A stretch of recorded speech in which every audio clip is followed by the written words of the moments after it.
Welcome friends. इस lecture में हम पावर इंजीनियरिंग की चौथी यूनिट का रिवीजन करेंगे। तो जो चौथी यूनिट है वो है गैस टरबाइन और जेट प्रोपल्सन, और इसके अंदर क्लासिफिकेशन है गैस टरबाइन का, क्लोज साइकिल है, ओपन साइकिल है, मेथड है थर्मल इफिशिएंसी को इम्प्रूव करने के, और साथ में है jet propulsion and rocket propulsion. तो शुरू करते हैं इस लेक्चर को with the topic classification of gas turbine. Gas turbine को दो पार्ट में डिवाइड किया जा सकता है। तो गैस टरबाइन हो सकती है ओपन गैस टरबाइन और क्लोज गैस टरबाइन। जो ओपन गैस टरबाइन होती है ये क्या करती है, इन्वायरमेंट से एयर लेती है और इसको टरबाइन के थ्रू जब पास करते हैं तो हमको वर्क मिलता है, और बाद में इस एयर को दोबारा से इन्वायरमेंट में रिलीज कर दिया जाता है। जब क्लोज टरबाइन में क्या होता है, जो हमारा एयर होती है वो फिक्स होती है, वही एयर बार बार टरबाइन में से सर्कुलेट होके जाती है। तो यानी कि जो ओपन गैस टरबाइन है, इसके नाम में ही ओपन है, इसका मतलब इसमें हर बार नई एयर ले रहे हैं इन्वायरमेंट से और उसको दोबारा से इन्वायरमेंट में छोड़ दे रहे हैं। जबकि जो क्लोज गैस टरबाइन है, इसमें जो एयर है, जो सर्कुलेटिंग एयर है, वर्किंग फ्लूइड है, वो फिक्स रह रहा है, वो एक ही रह रहा है, वो बार बार उसी के अंदर घूमने में लगा है। तो सबसे पहले समझते हैं ओपन गैस टरबाइन को। तो ओपन गैस टरबाइन के लिए अगर हमको वर्क प्रोड्यूस करना है एयर से फ्रॉम द टरबाइन, तो यहाँ पर तीन कंपोनेंट की रिक्वायरमेंट होती है। पहला कंपोनेंट है कंप्रेसर, दूसरा है कंबशन चेंबर और तीसरा है टरबाइन। जब एयर को हम इन्वायरमेंट से लेते हैं तो सबसे पहले उसको कंप्रेसर को दिया जाता है, और कंप्रेसर में हम वर्क सप्लाई करते हैं डब्ल्यू। जब हम डब्ल्यू वर्क सप्लाई करते हैं कंप्रेसर में, तो वो क्या करता है, कंप्रेसर उस एयर का प्रेशर इंक्रीज कर देता है। तो जब कंप्रेसर से एयर बाहर निकलती है तो उसका प्रेशर इंक्रीज हो जाता है। इस हाई प्रेशर एयर को कंबशन चैम्बर में भेजा जाता है। इस कंबशन चैम्बर में हम कोई फ्यूल प्रोवाइड कराते हैं जिसका वहां पर कंबशन होता है, जिसकी वजह से हीट रिलीज होती है, और जो हमने कंप्रेस्ड एयर भेजी है उसका टेम्परेचर इंक्रीज कर जाता है। अभी जो कंबशन चैम्बर है यहाँ पर प्रेशर समान रहता है, यानी कि प्रेशर चेंज नहीं होता है। अब हमारे पास कंप्रेस जो कंबशन चैम्बर है उसके आउटलेट पे हाई टेम्परेचर और हाई प्रेशर एयर है। इस हाई प्रेशर और हाई टेम्परेचर एयर को हम टरबाइन में भेजते हैं। टरबाइन में ये गैस एक्सपेंड होती है, जिसकी वजह से हमको वर्क प्रोड्यूस करते हैं। अब ये जब टरबाइन के अंदर ये गैस एक्सपेंड होती है तो उसका प्रेशर डिक्रीज करता है, साथ साथ टेम्परेचर भी डिक्रीज करता है, और टरबाइन के आउटलेट पे हमको लो प्रेशर एयर मिलती है, जिसको हम दोबारा से इन्वायरमेंट में भेज देते हैं। तो ओपन गैस टरबाइन में जो सबसे इंपॉर्टेंट पॉइंट है वो ये कि जो हम ये एयर ले रहे हैं ये एटमॉस्फेरिक प्रेशर पे है, और जो एग्जॉस्ट गैसेज हैं वो भी एटमॉस्फेरिक प्रेशर में, यानी कि हमने इन्वायरमेंट से ही, एटमॉस्फेयर से ही एयर ली और उसको एटमॉस्फेयर में ही रिलीज कर दिया। अब यहाँ पर समझते हैं इसका पीवी और टीएस डायग्राम। तो जो पहली प्रोसेस थी, हमने देखा था कि एयर को हमने कंप्रेस किया था कंप्रेसर में। तो हमने एयर को कंप्रेस किया कंप्रेसर में in the process isentropic compression. तो इन आइसेंट्रोपिक कंप्रेशन जो प्रेशर था हमारा P1 से P2 इंक्रीज किया, जिसकी वजह से उसका टेम्परेचर भी T1 से T2 तक इंक्रीज किया। अब दूसरी प्रोसेस होती है कंबशन चैम्बर में, जहां पर हमने फ्यूल सप्लाई किया था और वहां पर कंबशन की वजह से उसको हीट ऐड की थी। जब हम हीट ऐड करते हैं तो टेम्परेचर इंक्रीज करता है T2 से T3, मगर इस प्रोसेस में हमारा प्रेशर कांस्टेंट रहता है, यानी कि जो प्रोसेस है हीट एडिशन की वो आइसोबारिक है। तो पहली प्रोसेस आइसेंट्रोपिक कंप्रेशन थी और दूसरी प्रोसेस आइसोबारिक हीट एडिशन है। तीसरी प्रोसेस आती है जब गैस जो हाई टेम्परेचर और हाई प्रेशर पे है वो टरबाइन के अंदर एंटर करती है। तो जब ये high pressure high temperature gas turbine के अंदर एंटर करती है तो इसका टेम्परेचर डिक्रीज करता है, क्योंकि ये एक्सपेंड हो रही है। साथ ही इसका वॉल्यूम इंक्रीज करता है और प्रेशर डिक्रीज करता है। तो प्रेशर डिक्रीज करता है P2 से P1, जिसकी वजह से हमको कुछ एक्सपेंशन का वर्क प्राप्त होता है। तो इस तरीके से ये ओपन गैस साइकिल वर्क करती है। अब बात करते हैं दूसरी साइकिल की, जो है क्लोज गैस साइकिल। तो अगर हम कंपेयर करें इस ओपन गैस साइकिल को विद क्लोज गैस साइकिल, तो हम देखेंगे यहाँ पर एक कंपोनेंट एक्स्ट्रा आके जुड़ गया है, जो है हीट एक्सचेंजर। अब यहाँ पर होता क्या है, वन पॉइंट पर हमारे पास लो प्रेशर लो टेम्परेचर पर एयर होती है। ये एयर कंप्रेसर में भेजते हैं, जहां पर इसका आइसेंट्रोपिक कंप्रेशन होता है। तो कंप्रेशन के लिए हमें कुछ वर्क भी देना पड़ता है डब्ल्यू, और उसके बाद जब कंप्रेशन होता है तो इसका प्रेशर इंक्रीज कर जाता है, और ये ट्रांसफर की जाती है इन अ हीट एक्सचेंजर और अ कंबशन चैम्बर, जहां पर फ्यूल का कंबशन होता है और कुछ हीट ऐड होती है एयर में एट अ कांस्टेंट प्रेशर। जिसके बाद इस गैस को हम टरबाइन में भेजते हैं, जहां ये एक्सपेंड होती है और हमको डब्ल्यू अमाउंट ऑफ वर्क प्राप्त होता है। जब टरबाइन से गैस रिलीज होती है तो जो एग्जॉस्ट गैसेस होती हैं ये क्या होती है, लो प्रेशर पे होती हैं और इनको हम हीट एक्सचेंजर में भेजते हैं जहां पर ये अपना टेम्परेचर डिक्रीज करती हैं, बट इस प्रोसेस में प्रेशर जो है वो कांस्टेंट रहता है। अब देखेंगे हम इसका पीवी और टीएस डायग्राम। तो पहली प्रोसेस है 1 to 2 आइसेंट्रोपिक कंप्रेशन, जिसमें क्या हो रहा है, प्रेशर इंक्रीज कर रहा है फ्रॉम P1 टू P2, साथ ही टेम्परेचर इंक्रीज कर रहा है T1 टू T2। और जब हम इस गैस को कंबशन चैम्बर में भेजते हैं तो वहां पर कांस्टेंट प्रेशर में, तो 2 to 3 में क्या हो रहा है, प्रेशर कांस्टेंट रह रहा है, टेम्परेचर इंक्रीज करता है ड्यू टू हीट एडिशन, और उसके बाद एक्सपेंशन होता है टरबाइन में 3 to 4। तो जब एक्सपेंशन होता है तो हमको वर्क मिलता है और उसके बाद 4 पॉइंट पे हमको लो प्रेशर पे एयर मिलती है, और इस एयर को हम हीट एक्सचेंजर में भेजते हैं जहां पर ये अपनी हीट रिलीज करता है और पहुंच जाता है 1 पॉइंट पर जो उसका इनिशियल पॉइंट था। तो जो क्लोज गैस टरबाइन होती हैं उनमें जो सर्कुलेटिंग मास होता है वो कांस्टेंट रहता है।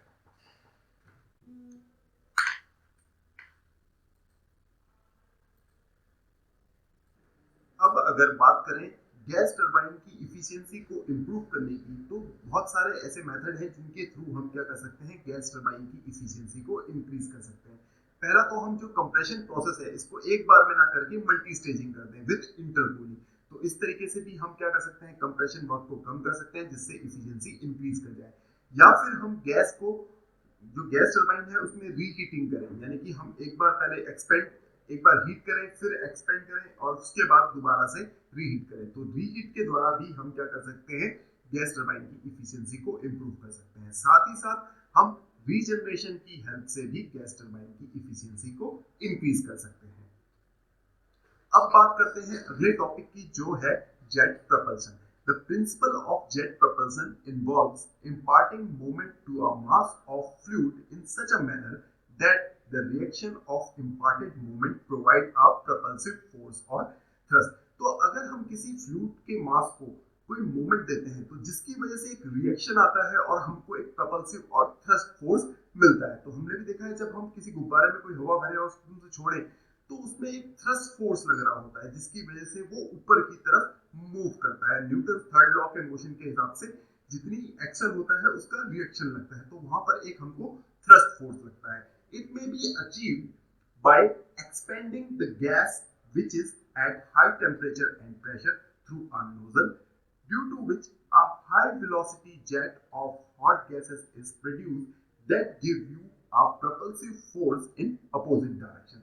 तो ये हम कैसे अचीव कर सकते हैं, अगर हम किसी हाई प्रेशर और हाई टेम्परेचर की गैस को नोजल के थ्रू एक्सपेंड करेंगे तो वो तेज स्पीड के साथ बाहर को निकलेगी, और जितनी स्पीड के साथ वो बाहर को निकलेगी उसकी वजह से हमको एक प्रपल्सिव फोर्स, एक थ्रस्ट फोर्स मिलेगा, एक रिएक्शन फोर्स मिलेगा, जिसकी वजह से जो नोजल वाली बॉडी है वो आगे की तरफ मूव करेगी। और इसी कंसेप्ट पे जेट प्रपल्शन काम करता है। यही वो बेसिक प्रिंसिपल है जिस पर जेट प्रपल्शन काम करता है। अब जेट प्रपल्शन के लिए जो सबसे आइडियल साइकिल है वो है ओपन गैस टरबाइन।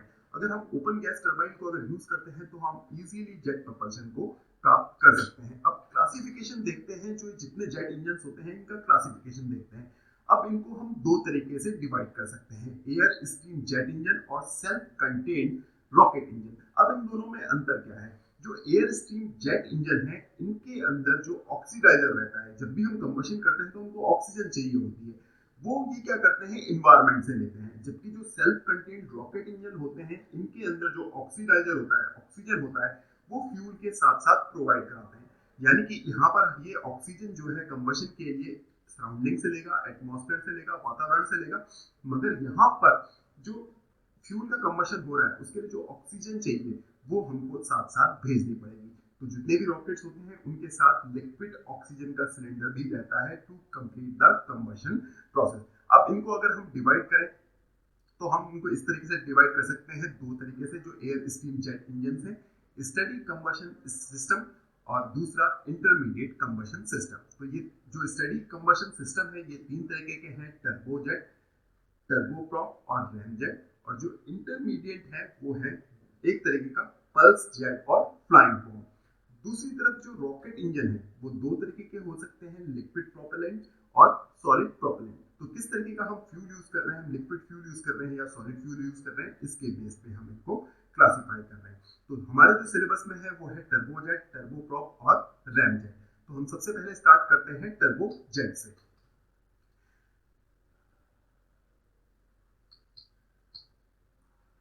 टर्बोजेट में क्या होता है, सबसे पहले ये एक तरीके से ओपन गैस टरबाइन है। जैसे मैंने आपको बताया था कि अगर जो जेट प्रोपल्शन है वो सबसे अच्छा अचीव किया जा सकता है ओपन गैस टरबाइन से। तो ये एक गैस टरबाइन ही है। साथ में इसमें क्या हो रहा है, जब एयर एंटर कर रही है सराउंडिंग से तो यहाँ पर पहले इनिशियल कंप्रेशन हो रहा है और उसके बाद वो जो एयर है वो एंटर कर रही है कंप्रेसर में, जहाँ उसका फिर से कंप्रेशन हो रहा है। पहले प्रेशर बढ़ा कुछ और उसके बाद जब कंप्रेसर में एंटर करी तो उसका प्रेशर और ज्यादा बढ़ गया और उसके बाद लगा हुआ है यहाँ पर कंबशन चैम्बर, जहाँ पर क्या हो रहा है, फ्यूल का कंबशन हो रहा है जिसकी वजह से हीट प्रोड्यूस हो रही है और प्रेशर और टेम्परेचर इंक्रीज कर रहा है। उसके बाद इस गैस को टरबाइन में भेजा जाता है जहां पर टरबाइन घूमती है और वर्क प्रोड्यूस करती है, जिसकी वजह से जो गैस है उसका प्रेशर डिक्रीज करता है और इस फाइनली इस गैस को नोजल के थ्रू बाहर भेजा जाता है। तो जब ये नोजल से निकलती हुई गैस जाती है तो इसकी हाई वेलोसिटी के साथ ये लीव करती है, जिसकी वजह से इस बॉडी पर एक थ्रस्ट लगता है, जिसकी वजह से ये आगे की तरफ मूव करती है। तो जितने भी एरोप्लेन्स हैं हमारे पास वो इसी प्रिंसिपल पर काम करते हैं। अगर हम इसका स्कीमेटिक डायग्राम देखें तो मेनली हम कह सकते हैं कि 5 कंपोनेंट हैं। कौन कौन से हैं 5 कंपोनेंट? डिफ्यूजर है, कंप्रेसर है, कंबशन चैम्बर है, टरबाइन है और नोजल है। सबसे पहले क्या होता है, जो एयर है वो सराउंडिंग से जो एयर है वो हमारे जो टर्बोजेट है इसके अंदर आती है। जब वो सराउंडिंग एयर टर्बोजेट के अंदर आती है तो रिलेटिव टू द टर्बोजेट उसकी वेलोसिटी डिक्रीज कर जाती है, जिसकी वजह से यहाँ पर कंप्रेशन होता है, क्योंकि जो काइनेटिक वेलोसिटी थी एयर में वो डिक्रीज करके जीरो हो गई है और वो कन्वर्ट हो गई है प्रेशर एनर्जी में, जिसको हम बोलते हैं रैम इफेक्ट। तो यहाँ पर एक इनिशियल कंप्रेशन हुआ है 1 से 2, जिसको बोल रहे हैं हम रैम कंप्रेशन। और दूसरा, फिर जब ये इसका प्रेशर कुछ इंक्रीज कर गया, अब इसको हम कंप्रेसर में भेज रहे हैं जहां पर ये कंप्रेसर इसको फिर से कंप्रेस कर रहा है और इसका प्रेशर इंक्रीज कर रहा है। अब ये हाई प्रेशर गैस दोबारा से कंबशन चैम्बर में जा रही है जहां पर इसमें कंबशन हो रहा है और हीट ऐड हो रही है, जिसकी वजह से इसका टेम्परेचर इंक्रीज कर रहा है और ये high temperature high pressure gas फिर टरबाइन में एंटर करती है जहां ये एक्सपेंड करती है। अब ये यहाँ पर पूरा एक्सपेंड नहीं कर रही है, यहाँ पर ये आधा ही एक्सपेंड कर रही है, पार्शियल ही एक्सपेंड कर रही है।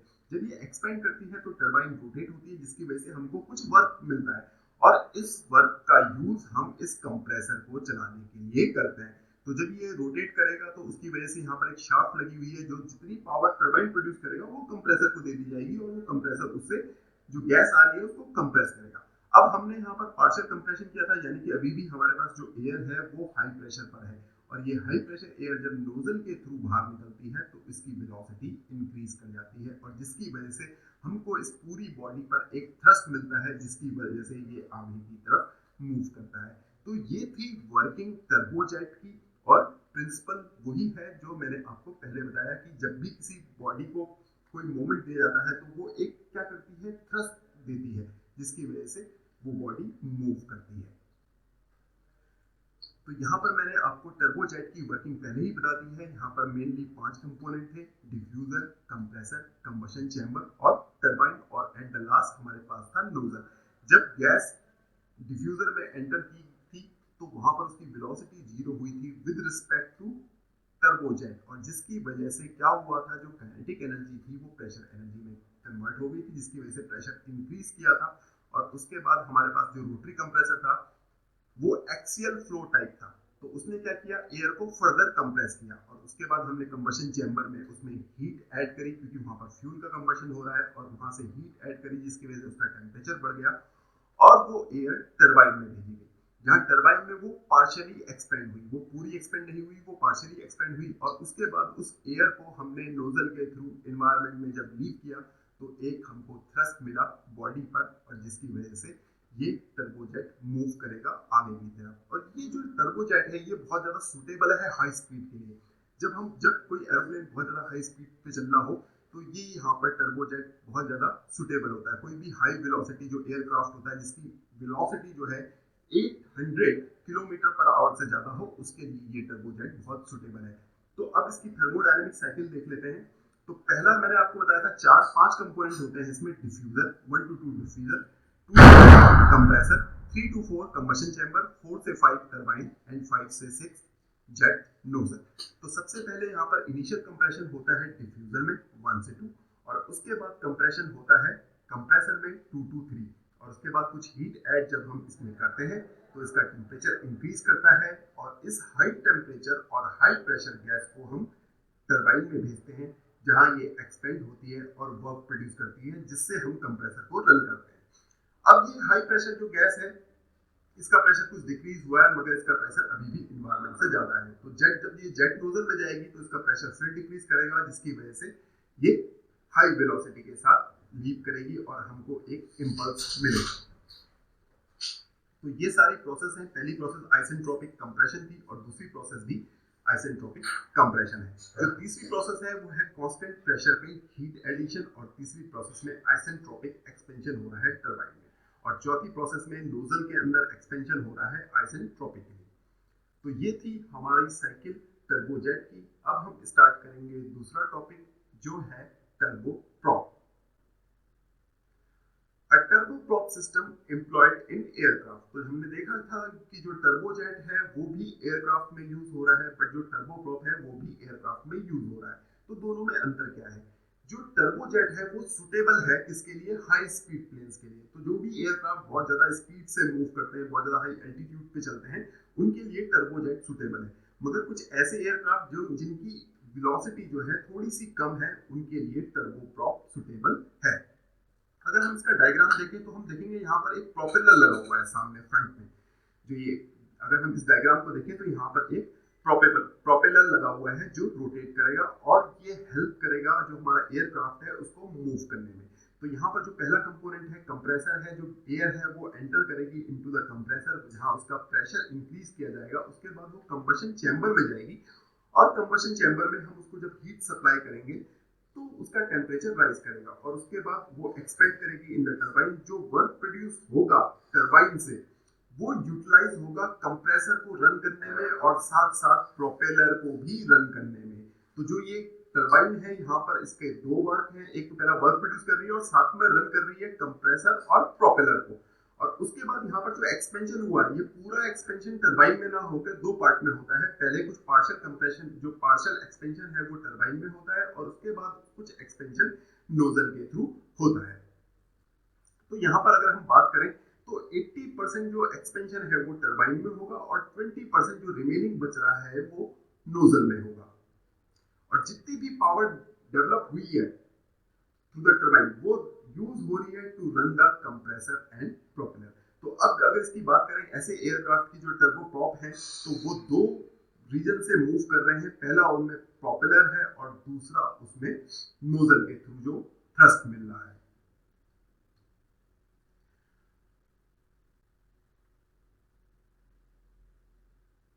अब जो टर्बोप्रॉप है इसके दो एडवांटेज हैं। इसमें टर्बोजेट की तरह वर्क भी, थ्रस्ट भी मिल रहा है, और साथ में इसमें एक प्रोपेलर भी लगा हुआ है। The overall efficiency of the turboprop is improved by providing a diffuser before the compressor।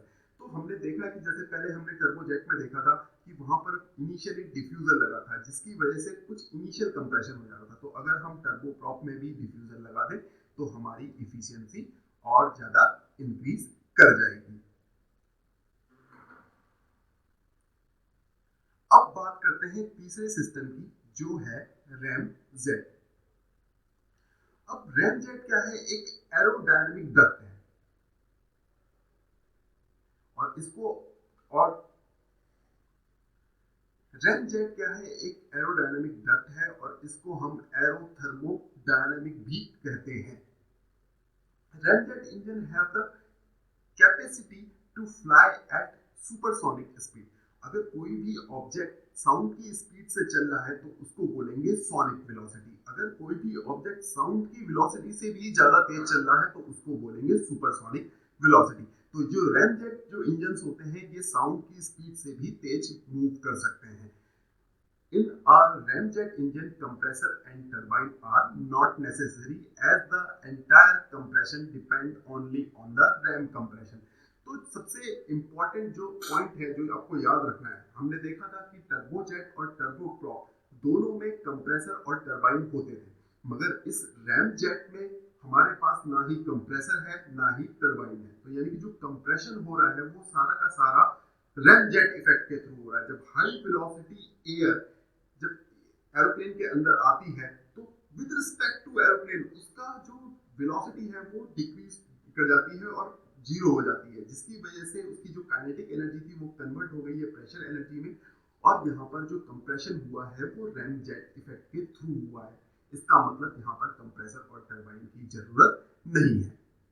तो ये यहाँ पर डायग्राम दिखाया गया है, जब सोनिक वेलोसिटी से एयर एंटर करती है और अंदर आके उसकी वेलोसिटी जीरो हो जाती है तो इनिशियल कंप्रेशन होता है। उसके बाद यहाँ पर फ्यूल इंजेक्टर लगे हुए हैं जो फ्यूल इंजेक्ट करते हैं और कंबशन चैम्बर में कंबशन होता है। और ये जो हाई प्रेशर और हाई टेम्परेचर की गैसेज हैं जब ये नोजल के थ्रू एक्सपेंड होती हैं तो थ्रस्ट मिलता है। तो ये थी वर्किंग रैम जेट इंजन की। अब बात करते हैं रॉकेट इंजन की। तो जिस तरीके से जो जेट प्रपल्शन हो रहा था, जिस तरीके से हमने देखा कि तीन तरीके के हमने सिस्टम पढ़े, टर्बो जेट पढ़ा, टर्बो प्रॉप पढ़ा और रैम जेट पढ़ा। तो यहाँ पर क्या हो रहा था, यहाँ पर एक फ्यूल का कंबशन हो रहा था, हमारे पास हाई प्रेशर हाई टेम्परेचर की गैस थी और वो जब नोजल के थ्रू एक्सपेंड हो रही थी तो हमको थ्रस्ट मिल रहा था, जिसकी वजह से हमारी जो ऑब्जेक्ट था, हमारी जो एयरक्राफ्ट था वो मूव हो रहा था। इसी तरीके से सिमिलरली रॉकेट में भी सेम फिनोमिना होता है, बट यहाँ पर कंडीशन एक ही है कि जो हमारा ऑक्सीडाइजर है, जो कंबशन के लिए एयर चाहिए, वो ये सराउंडिंग से ना लेके अपने साथ फ्यूल के साथ ही रखता है। तो यहाँ पर जो रॉकेट इंजन है इनको भी दो कैटेगरी में बांटा जा सकता है according to the type of propellant, कि किस तरीके का प्रोपेलेंट वो यूज कर रहे हैं, सॉलिड कर रहे हैं या लिक्विड यूज कर रहे हैं। और दूसरा तरीके से हम इनको क्लासिफाई कर सकते हैं according to the number of motor, single stage rocket है या मल्टी स्टेज रॉकेट है। तो सबसे पहले हम यहाँ पर वर्किंग समझते हैं कि किस तरीके से जो है रॉकेट प्रोपल्शन वर्क करता है। तो हम देख सकते हैं कि यहाँ पर एक एफपी दिया हुआ है जो है फ्यूल टैंक। तो यहाँ पर फ्यूल टैंक होता है और ये फ्यूल टैंक कनेक्ट होता है with the help of pump. तो यहाँ पर एक दूसरा टैंक है जो है ऑक्सीडाइजर का, क्योंकि हम ऑक्सीजन सराउंडिंग से नहीं ले सकते, इसीलिए हम क्या करते हैं ऑक्सीजन को सप्लाई करते हैं विद फ्यूल। तो यहाँ पर हमारे पास दो टैंक है, एक में फ्यूल है दूसरे में ऑक्सीडाइजर है, और यहाँ पर दो पंप लगे हुए हैं। ये इन दोनों पंप का काम क्या है, इन दोनों पंप का काम है कि फ्यूल और जो ऑक्सीडाइजर है इसको प्रोवाइड कराना कंबशन चैम्बर में। तो एक जगह से फ्यूल आएगा एक पंप से और दूसरे पंप से ऑक्सीडाइजर आएगा, दोनों कंबशन चैम्बर में जाएंगे जहां पर हमारे पास एक इलेक्ट्रिक अरेंजमेंट होता है जहां से हम स्पार्क देते हैं और इस कंबशन को स्टार्ट करते हैं। जब ये कंबशन स्टार्ट होता है तो बहुत ज्यादा हीट प्रोड्यूस होती है और ये नोजल के थ्रू एक्सपेंड होती है, जिसकी वजह से एक प्रोपल्सिव फोर्स मिलता है और हमारा रॉकेट मूव करता है इन द अपवर्ड डायरेक्शन। अब साथ में यहाँ पर क्या है, एक एसटी गैस स्टीम टरबाइन लगी हुई है। तो ये स्टीम टरबाइन कैसे वर्क करती है, इस स्टीम टरबाइन को वर्क करने के लिए यहाँ पर साथ में एक और टैंक दिया हुआ है जिसमें भरा हुआ है हाइड्रोजन पर ऑक्साइड। अब ये हाइड्रोजन पर ऑक्साइड क्या करता है, ये हाइड्रोजन पर ऑक्साइड स्टीम प्रोड्यूस करता है, जिसकी वजह से स्टीम रोटेट करती है और वर्क प्रोड्यूस करती है। अब यहाँ पर स्टीम टरबाइन लगाने का सिर्फ एक ही रीजन है, ताकि हम इतना वर्क प्रोड्यूस कर सकें कि ये दोनों पंप वर्क कर पाए। तो ये पंप है, हम जानते हैं कि पंप तभी वर्क करेगा जब उसको कुछ एक्सटर्नल एनर्जी मिलेगी, और वो एक्सटर्नल एनर्जी कहाँ से आएगी, वो एनर्जी आएगी स्टीम टरबाइन से जो प्रोड्यूस होगी। सो ये थी वर्किंग रॉकेट इंजन की, और इसके साथ हमने ये यूनिट खत्म कर दी है। अगर आपको कोई डाउट हो तो आप कमेंट में पूछ सकते हैं। Thank you.